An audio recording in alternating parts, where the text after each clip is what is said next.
ગઈકાલે પણ ખાસું એક બઝિંગ આપણને જોવા મળ્યું હતું. ટાટા સ્ટીલ, હિન્ડાલ્કો અગર નિફ્ટીમાં જુઓ તો F&Oમાં જુઓ એટલે તો ત્યાં નાલ્કો, જિંદા સ્ટેનલેસ, JSPLનું કાઉન્ટર જે રીતે આપણને એક ઓવરઓલ NMDC જેવી કંપનીઓ વોલ્યુમ બેઝડ બાઇંગ આપણે શુક્રવારે પણ જોયું, ગઈકાલના સેશનમાં પણ જોયું, પરંતુ ચાઇના બેઝડ એક રિએક્શન આપણને આ સેક્ટર પર અવારનવાર બનતું જોઈ રહ્યા છે.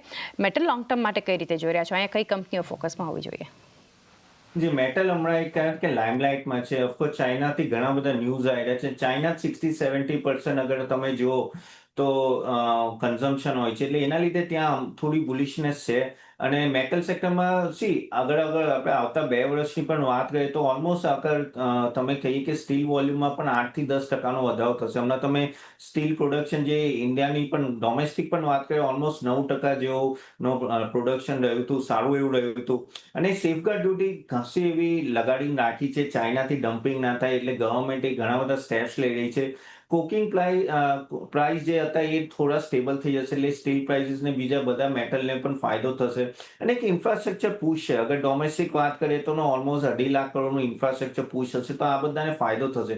ખાસ કરીને સ્ટીલમાં આ બધા પોઈન્ટ છે, પ્લસ એલ્યુમિનિયમમાં પણ ખાસો એવું ફોકસ રહેશે. એલ્યુમિનિયમ અગર તમે જો તો મને એવું લાગે છે ઈવી ને એ બધાનું જે પુશ થઈ રહ્યું છે ને, ત્યાં આ ડાયરેક્ટ ઇમ્પેક્ટ થાય છે.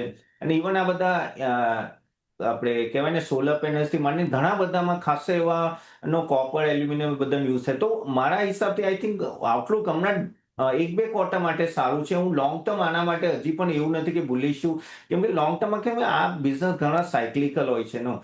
કઈ ચાઇનામાં થયું પાછું પડી જશે. એટલે તમે જો શોર્ટ ટર્મ માટે કહેતા હશો તો આઈ એમ લિટલ બીટ પોઝિટિવ.